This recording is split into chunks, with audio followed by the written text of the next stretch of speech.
Blood cancer മൂലം ഇന്ത്യയിലെ ജനങ്ങൾ മരിക്കുന്നതിന് സ്റ്റെം സെൽ ട്രാൻസ്പ്ലാന്റുകളിലൂടെ വലിയൊരു പരിഹാരം കാണാൻ സാധിക്കുമെന്ന് clinical haematology and bone marrow transplant physician doctor Chepsy C Philip ലോക രക്താർബുദ ദിനത്തിന് മുന്നോടിയായി എറണാകുളത്ത് നടന്ന സ്റ്റെം സെൽ ദാതാക്കളെ ആദരിച്ച ചടങ്ങിലാണ് അദ്ദേഹം ഇക്കാര്യം വ്യക്തമാക്കിയത്. 28 മെയ് ആണ് ബ്ലഡ് ക്യാൻസർ ഡേ ആയിട്ട് നമ്മൾ ആചരിക്കുന്നത്.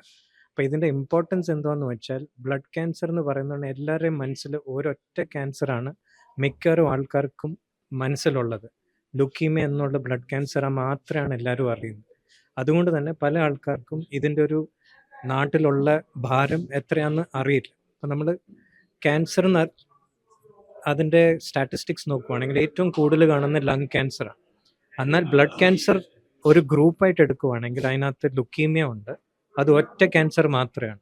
അതല്ലാതെ ശരിക്കും പറഞ്ഞാൽ നമ്മുടെ നാട്ടിൽ കാണുന്ന ഏറ്റവും കൂടുതൽ ബ്ലഡ് ക്യാൻസർ നോർത്ത് കേരളയിൽ കാണുന്ന ലിംഫോമയും സൗത്ത് കേരളയിൽ കാണുന്നത് മൾട്ടിപ്പിൾ മൈലോമയാണ്.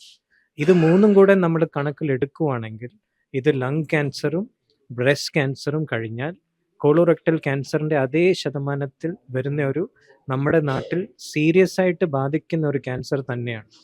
അതുകൊണ്ട് തന്നെ ഇതിൻ്റെ ഒരു പ്രചരണത്തിനായിട്ട് ഈ ഒരു ദിവസം നമ്മൾ മാറ്റി വെക്കുമ്പോൾ ലുക്കീമിയ മാത്രമല്ല blood cancer, lymphoma, multiple myeloma and leukaemia ആണ് ബ്ലഡ് ക്യാൻസേഴ്സ്. ആൻഡ് ഇത് നാട്ടിൽ എല്ലാ 5 മിനിറ്റിലും ഒരാൾക്ക് ഇത് ഡയഗ്നോസ് ആയതായിട്ടാണ് നമ്മളിപ്പം അറിയുന്നത്.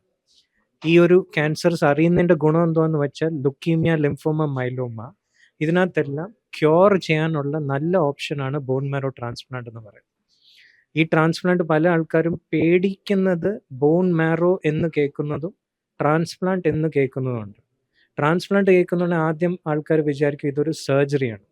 ബോൺ മാരോ എന്ന് കേൾക്കുന്നതുകൊണ്ട് എല്ലാവരും വിചാരിക്കും ഇത് നട്ടല് കിഴിച്ചിട്ട് ഇല്ലെങ്കിൽ എല്ല് കിഴിച്ചിട്ട് എടുക്കുന്ന ഒരു പ്രൊസീജിയറാണെന്നാണ് മിക്കവാറും പേഷ്യൻസും അതിനെ പേടിച്ചിട്ട് പിന്മാറും. എന്നാൽ ബോൺ മാരോ ട്രാൻസ്പ്ലാന്റിനകത്ത് ഒരു സർജറിയും ഇല്ല. ബോൺ മാരോ നമ്മൾ ബ്ലഡിൽ കൂടെയാണ് സ്റ്റെം സെൽ എടുക്കുന്നത്. ബ്ലഡ് ഡൊണേറ്റ് ചെയ്യുന്ന കൂട്ട് തന്നെ സ്റ്റെം സെൽസ് എടുക്കുക, എന്നിട്ട് ആ ബ്ലഡ് ബാഗ് നമ്മൾ പേഷ്യൻറ്റിന് കൊടുക്കുന്നുണ്ട്.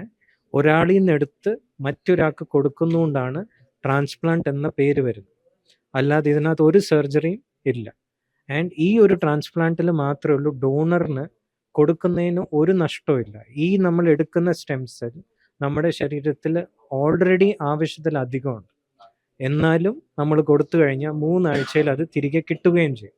അപ്പോൾ ഈ ഒരു സ്റ്റെം സെൽ ഡൊണേഷനകത്ത് നമുക്ക് ഒരാളെ രക്ഷിക്കാനും പറ്റും, നമുക്കൊരു നഷ്ടവും ഇല്ല. നമ്മൾ ഫിറ്റും ഹെൽത്തി ആയിരിക്കണം. ഇച്ചിരി ഒരു സമയം നഷ്ടം വരും, അതല്ലാതെ ഡോണറിന് ഒരു നഷ്ടമില്ല. ആൻഡ് ഇങ്ങനത്തെ ബ്ലഡ് ക്യാൻസേഴ്സിന് ക്യൂർ ചെയ്യാനുള്ള ഏറ്റവും ഇഫക്റ്റീവ് ട്രീറ്റ്മെൻറ്റും കൂടെ കൊടുക്കാൻ പറ്റും. സോ ഈ 28 മെയ് ബ്ലഡ് ക്യാൻസർ ദിനത്തിൽ ബ്ലഡ് ക്യാൻസർ പല വിധമുണ്ടെന്നും നമ്മൾ അറിയുന്നത് നല്ലതാണ്. ആൻഡ് ഇതെല്ലാം കൂടെ കൂട്ടുവാണെങ്കിൽ നമ്മുടെ കേരളത്തിൽ തന്നെ 5 ക്യാൻസറിൽ ടോപ്പ് 5 ക്യാൻസേഴ്സിൽ ഉൾപ്പെടുന്ന ക്യാൻസർ തന്നെയാണ് ബ്ലഡ് ക്യാൻസർ. എല്ലാവരും അറിയട്ടെ, കറക്റ്റായിട്ടുള്ള ചികിത്സ തേടട്ടെ. അതാണ് നമ്മുടെ 28 മെയ്യിൽ നമ്മൾ ആഗ്രഹിക്കുന്ന ഒരു കാര്യം. ഈ ബോൺ മാരോ ട്രാൻസ്പ്ലാന്റിന് നമുക്കൊരു ഡോണർ വേണം. സാധാരണ നമ്മൾ നമ്മുടെ ഫാമിലിയിൽ നിന്നാണ് നോക്കുന്നത്. ഇപ്പം എനിക്കൊരു സഹോദരൻ ഉണ്ടെങ്കിൽ ആ സഹോദരൻ എനിക്ക് മാച്ച് ആണെങ്കിൽ അതൊരു ഡോണറാണ്. എന്നാൽ ഒരു സഹോദരന് മാച്ച് ആകാനുള്ള സാധ്യത 4-ൽ 1 മാത്രമാണ്.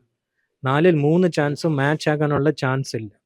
അങ്ങനെ വരുമ്പോൾ നമ്മൾ അൺറിലേറ്റഡ് നമ്മുടെ ഫാമിലിയിൽ അല്ലാത്ത ആൾക്കാരെ സെർച്ച് ചെയ്യും മാച്ചിങ് ഉണ്ടോ ഇല്ലയോ എന്ന്. ഇത് ബ്ലഡ് ഗ്രൂപ്പ് പോലെയല്ല.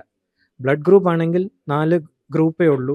അത് ലോകത്തിൽ പല ആൾക്കാർക്കും മാച്ച് ആകാം തമ്മിൽ. ആണ് HLA ആണെങ്കിൽ നമ്മുടെ റേസ് അതാണ് ഡിറ്റർമിൻ ചെയ്യുന്നത് നമ്മൾ ഏത് ടൈപ്പ് ഓഫ് HLA ആണ്. അത് ആകാനുള്ള ചാൻസ് വളരെ വളരെ കുറവാണ്. ഭയങ്കര അപൂർവമായിട്ടാണ് നമുക്കൊരു അൺറിലേറ്റഡ് ഡോണർ മാച്ച് കിട്ടുന്നത്. അപ്പോൾ ഇങ്ങനത്തെ അൺറിലേറ്റഡ് ഡോണേഴ്സിനെ ഒരു ഡൊണേഷന് മോട്ടിവേറ്റ് ചെയ്യുന്നതും രജിസ്ട്രി മെയിൻറ്റെയിൻ ചെയ്യുന്ന ഒരു ഗ്രൂപ്പാണ് DKMS. ഇന്ത്യയിലും രജിസ്റ്റേർഡ് ആണ്, പക്ഷെ അവർ ഒറിജിനലി ജർമ്മൻ ബേസ്ഡ് ഒരു രജിസ്ട്രിയാണ്.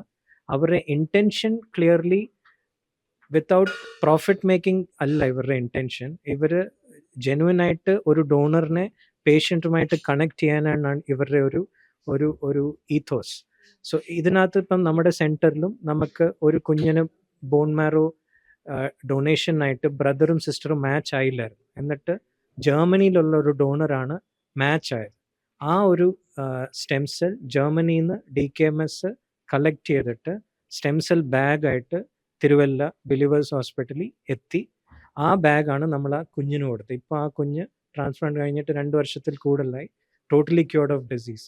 ഇങ്ങനത്തെ നെറ്റ്വർക്ക്സ് ഇല്ലായിരുന്നെങ്കിൽ ആ ഒരു കുഞ്ഞിന് ഡെഫിനറ്റ്ലി ഒരു ഫ്യൂച്ചർ ഇല്ലായിരുന്നു. പക്ഷേ ഇപ്പം എൻ്റെയും നിങ്ങളുടെയും കൂട്ട് തന്നെ ഒരു കംപ്ലീറ്റ്ലി നോർമൽ ലൈഫ് കിട്ടാൻ സാധ്യതയുണ്ട്. അപ്പം DKMS പോലുള്ള രജിസ്ട്രീസിൻ്റെ ജോലി കണക്ട് ചെയ്യാനാണ്, HLA ഡോണേഴ്സിനെ ശേഖരിക്കാനാണ്. അത് എത്രയും പേര് കൂടുന്നോ അത്രയും തന്നെ ഒരാൾക്ക് മാച്ച് കിട്ടാനുള്ള സാധ്യത കൂടും.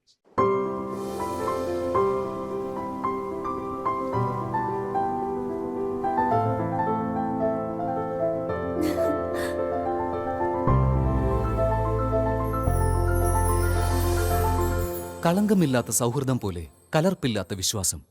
കല്ലൻസ് ജ്വല്ലറി.